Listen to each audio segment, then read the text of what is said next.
We're back in the driveway today with the Airstream to knock out a couple of projects. So today I'm going to work on replacing the curtain track. You know, we took down the wall and the curtain track that was there only went between the wardrobe and the little partition wall.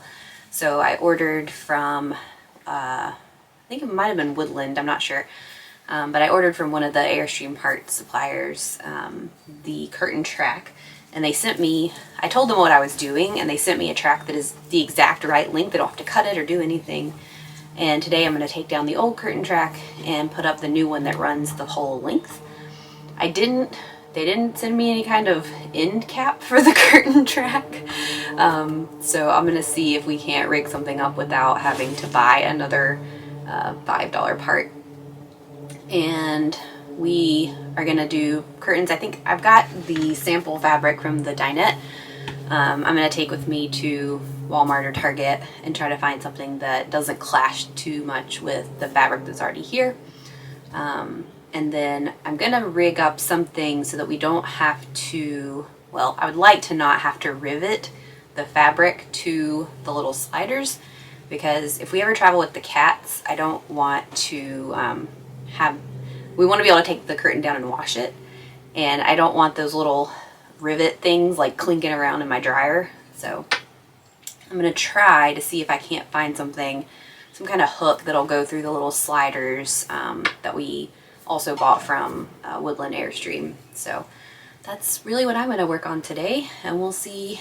I'll kind of show you what happens as I go. So you can see I have the longer track that we ordered, and honestly I think the shipping was more than the track actually cost. But we got it, and it's I kind of held it up and saw that it really looks like we don't have to trim it at all, which is nice. So I'll show you the track that's here, and then this one goes really all the way around to like the nexus of the cabinet. So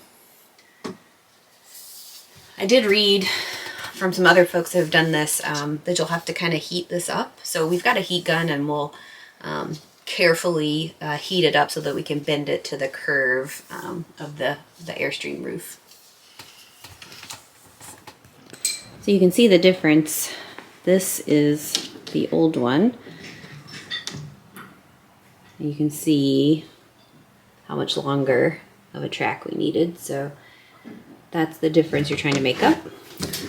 So now what I'm going to do is mark where the holes are here on the new track so that they line up exactly. And then the tricky part is that obviously we don't have any holes in the trailer or in the track for this new section. So looks like we're going to have to add maybe 3 additional holes. And we're going to want to make sure that we use the exact same size screws. So I've got to go look around in our hardware and see if I've got any matching screws, or we might have to make a trip to the hardware store. Well, this literally never happens, but I actually happen to have the exact same screws, or close enough anyway. So I've got these number 6 3/4 inch screws. And they look like they're going to work. So got the old one here and these new ones here. You see they're the same length, same size. It looks like those are going to work. So now I've clamped the old track and the new track to a piece of plywood we have in the garage, and then to the table so I can work with it a little easier.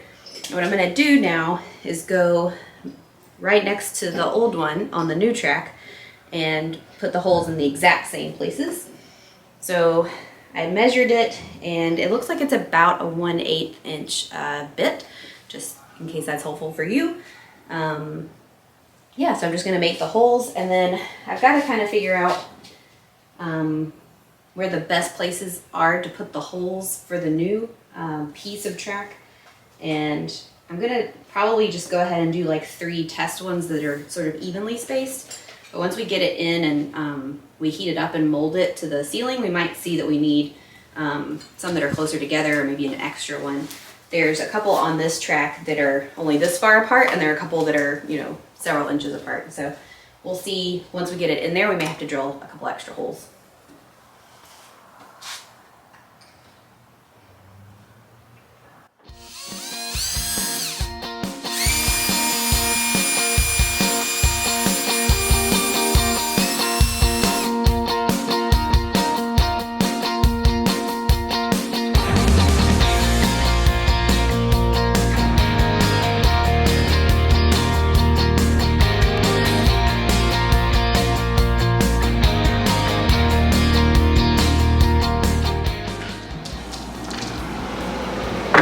I'm gonna see if I can get it in there without it being heated up. But I think everybody on the internet that I saw that did it said,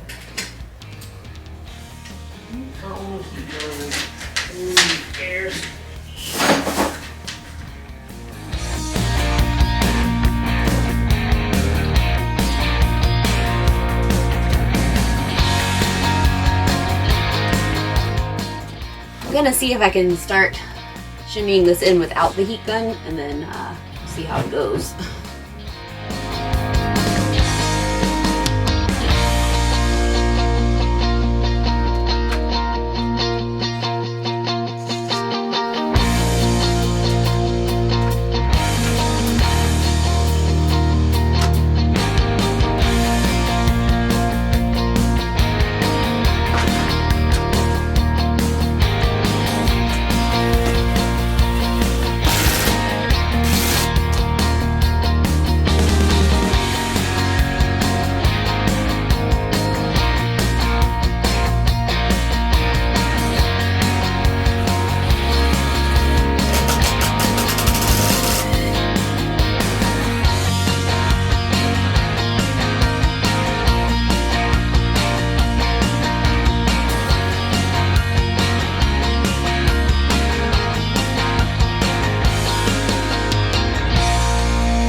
I got all but one of the original screws in without the heat gun, but I think I am gonna have to heat it up just a little bit to soften it and make that final kind of turn over here. I'll show you what's happening. So we're in and good for the original track, and then we just have to bend it a little bit so that it can make this curve. I'm going to heat up the plastic so it'll kind of like conform to the curvature of the trailer a little bit more. So this is just a regular like hobby heat gun. I'm going to use it on low to see how that goes first. One good trick is to put your hand beside whatever you're heating up, and that way you can kind of get a sense of like how much heat is being applied to the material.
Here's what we've got. We're not quite done. We've got that little bit left to heat up. But here's what it looks like on this side.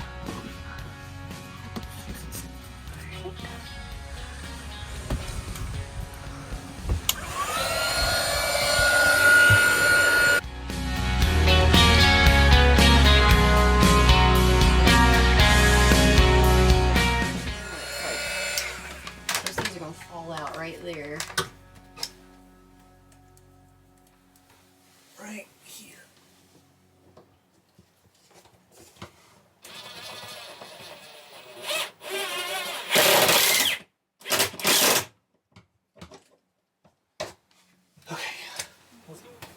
Sorry, putting my shoes on.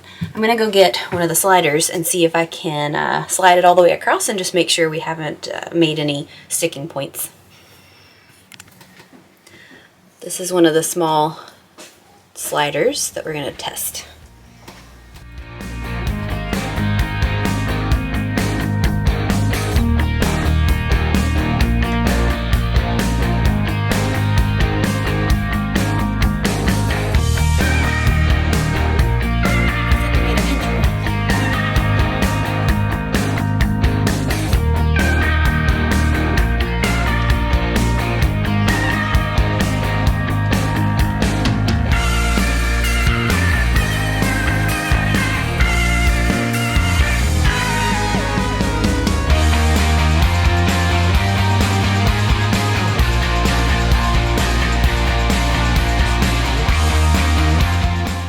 Hey Josh, Yeah. I just got one spot for you to fix.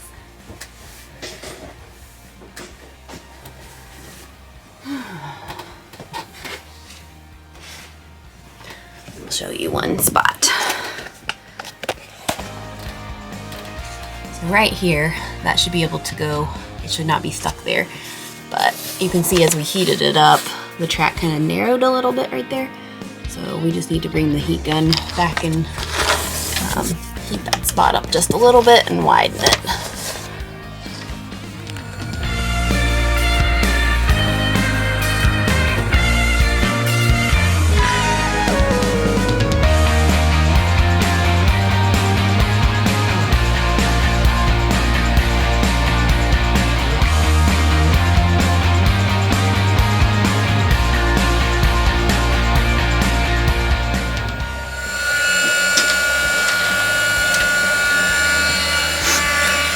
Jerk.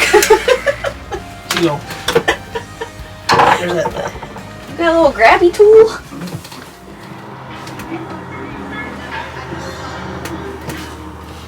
Wow, we have a bed lift.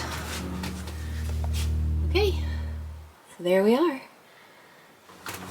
So depending on how I actually attach the curtains to this, because I'm really trying to avoid using those rivets, but if I can find some hooks or something, I may actually just have Josh come back with the heat gun and kind of warp that end to hold these guys in. And then we won't have to get like a little end cap or anything. I really just want the curtain to be removable. So however we can make that work, whether it's through hooks here or through like a removable end cap, either one. So that's it. We just got back from Walmart, and so these are not from Walmart. These are what I got, the sliders that go on the track. These are from Airstream. I'll put the part number in the description below. And then to attach these without having to use the rivets, because I really don't want to have these curtains like permanently attached. I want to be able to swap them out, clean them, that sort of thing. So I got these heavy duty curtain hooks. So these are pointy on one side and then they are hooks on the other side.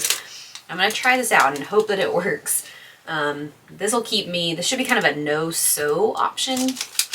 The curtains I got are the rod pocket style because I didn't want the curtains to hang a lot lower, and I didn't want them to have like a big gap at the top where the big grommets are usually on for the rod pocket, or for them to slide like on a bar. So I got the rod pocket type, and I'm gonna try this, and hopefully this is gonna work as kind of a no-sew option. But we'll see. If it doesn't work, I will go to plan B, which is to use my sewing machine to create like the buttonholes, like what you would have on a shower curtain at the top up here. So hopefully I don't have to do that. The reason that I got, I didn't just get a shower curtain because of course that would have been, you know, sewn the way I want them, is that first of all I would have had to have hemmed it, and I'm hoping to get away with not hemming this. I'm not sure until I get it up there if it's going to work that way.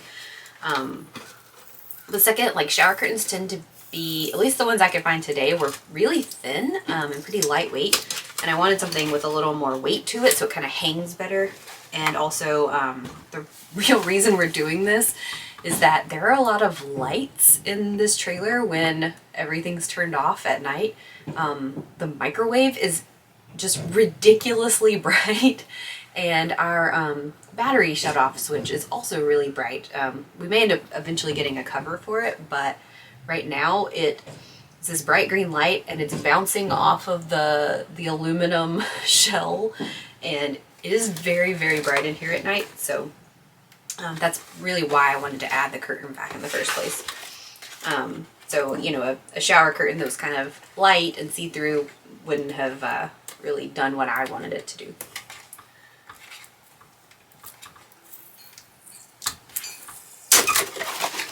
Okay.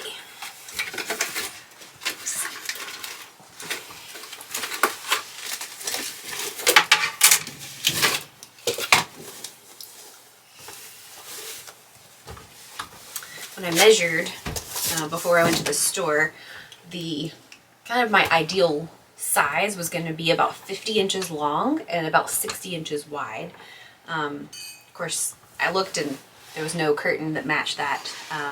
But this set of two, so this is the 63-inch curtain panels. So these are going to be a little longer than I wanted, and I'll have to use two instead of just having one curtain. But I'm thinking if I need to, I have some iron-on Velcro, and so I may end up like where they connect. I may do like a couple strips of that iron-on Velcro so that it's kind of a tighter seal when they're closed. I don't know if I mentioned, but I ordered 10 of these. When you order, you may find some online that come in like a certain number pack. The place where I ordered from, they were purchased individually, so I just got 10.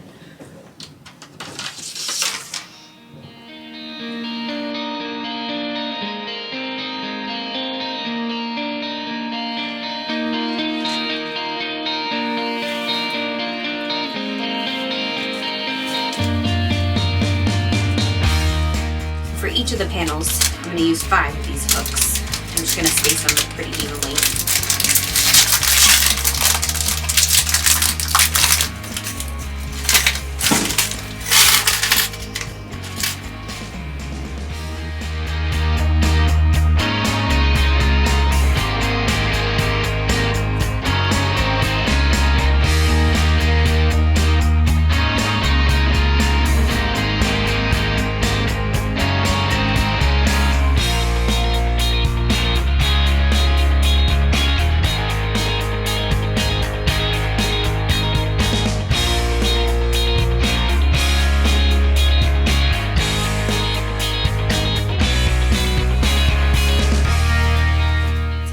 Work is you punch the pointy end inside the fold of the fabric. So you see this is inside the pocket.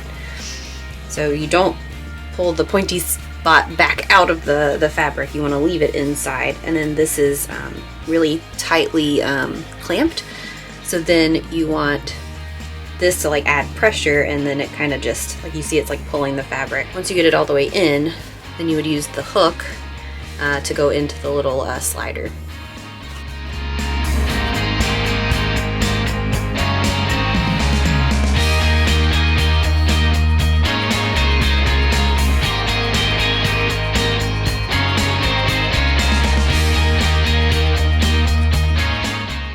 Don't be like me and do it on the wrong side. Inside, I don't know if You can really get it on camera, but the pointy side stays on the inside.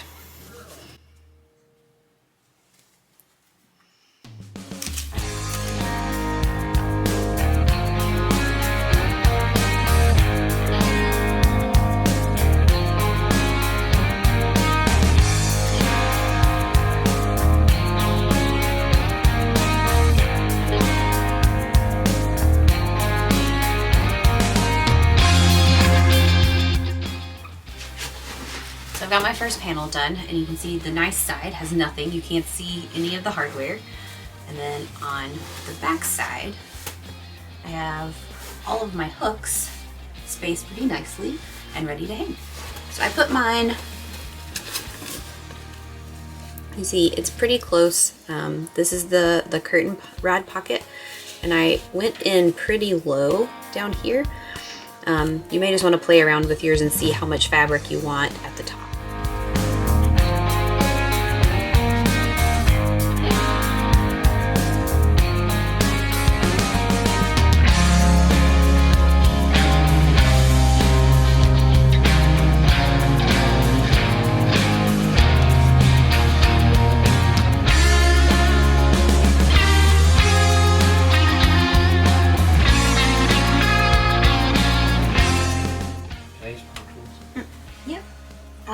Can you give me like 1 minute? I'm about to be done with this.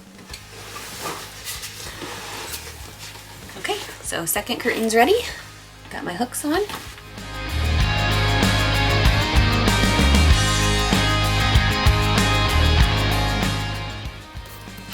right, I got both of them hanging, and to really test it out, I need to put something in the end of the track to keep the stuff from falling out.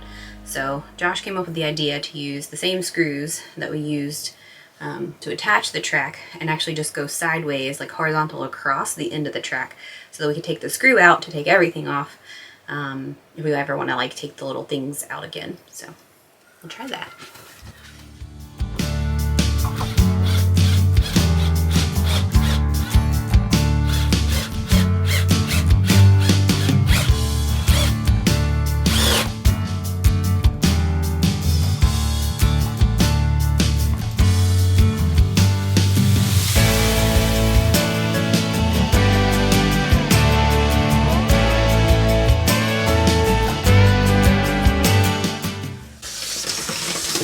Josh! No!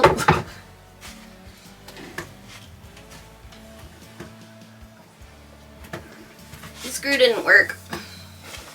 What happened? Well, it just went around it.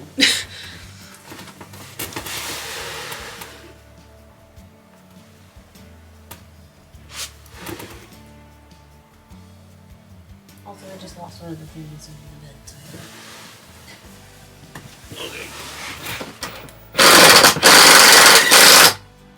No, it's still just gonna go right by it. Those little things are flat. I think the best thing would be just to hit it with the heat gun. Just right on the end, just to like... Oh, you said you don't need to remove it anymore. Right, but I mean, if you just narrow the track with the heat gun, we could always un-narrow it.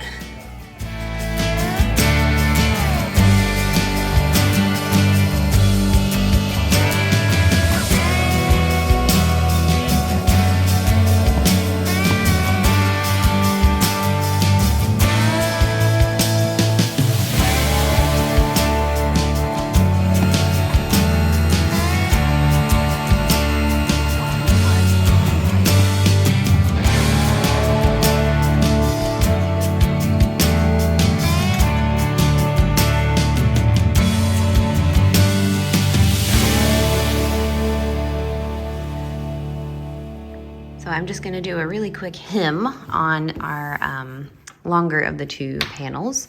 I've got it all pinned up, and I'm just gonna do a straight stitch across, and I'll double it up, and then I'll trim off the excess once I'm done.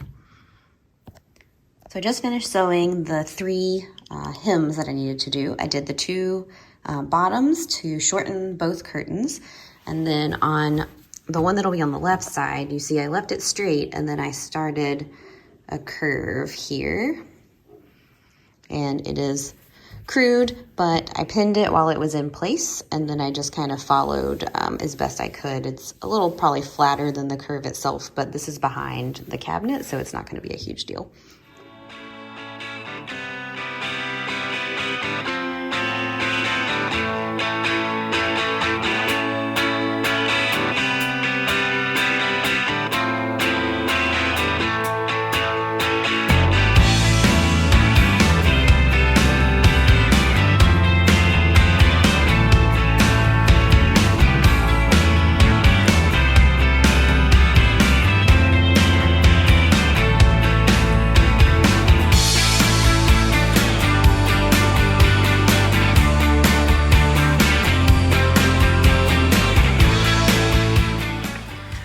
Let's take a look at the finished product. So I hemmed. You can see I didn't do a great job on this one. It's been a while since I hemmed anything. I hemmed the long side, even though that could have hung down. It was kind of weird, and I think it works a little better to be trimmed a little bit. You can see that. And then I hemmed this side a little bit shorter. I didn't iron, but I can go back and iron that to make it a little flatter. This side is hemmed a little shorter so that it kind of just rests on the bed when it's closed. And then you can see they'll come together, and I don't have time right now. I'm running out of daylight, so I'll come back later maybe with some Velcro if we think we need it. That way they're a little more attached to each other. You wide view out here. Looks like I might need to space out my hooks on the right side a little bit differently, but I think it's okay. Then I'll show you one trick I have on the inside. So you can see why I trimmed the extra fabric here. So this is the top, and then this is where I started hemming and trimming the fabric. So I wanted it to kind of have a little extra so that it would, you know, like on this side where there's extra that sticks up above. So I left a little bit, and then you know, you can see that it goes all the way to the wall, but there's no track here. I think maybe ideally we would trim a piece of the old track and come all the way down. I'm not sure. I really don't know if that would help or not. But I had a really simple, easy solution for this, which is magnets. So I just stuck one of our really strong magnets to the edge of the curtain here, or to the edge of the cabinet here. And now I just kind of pull this wherever I want it, and then voila, magnet. And I didn't put that in the right place, but pretty much you'd want to like look down here and see where you need your fabric to end, and then just I'll pop the magnet there. And yeah, there's extra fabric, but I think it's okay. I think it's gonna serve its purpose. And you really can't tell from this side. So the only place you can really tell that there's some extra fabric is inside. Alright, well, not the easiest project. I was hoping for no-sew. It was not no-sew. But I think it's gonna work for us. One thing I didn't mention is you could definitely put the stock curtain back up and save yourself a lot of trouble. It doesn't really match our decor, especially since we changed out our cushions, so that wasn't really going to work for us, but I do think there actually is enough fabric between the two curtains that come with it from the factory to cover this entire space. I don't even think you would need additional fabric or additional panels. So that is one option, and we did save ours for the next owner for when we sell this thing in a couple of years. And I would definitely recommend, if you're going to do this project and you don't think your 20 foot is going to be your rig for the rest of your life, definitely save that curtain so the next person can put it back up.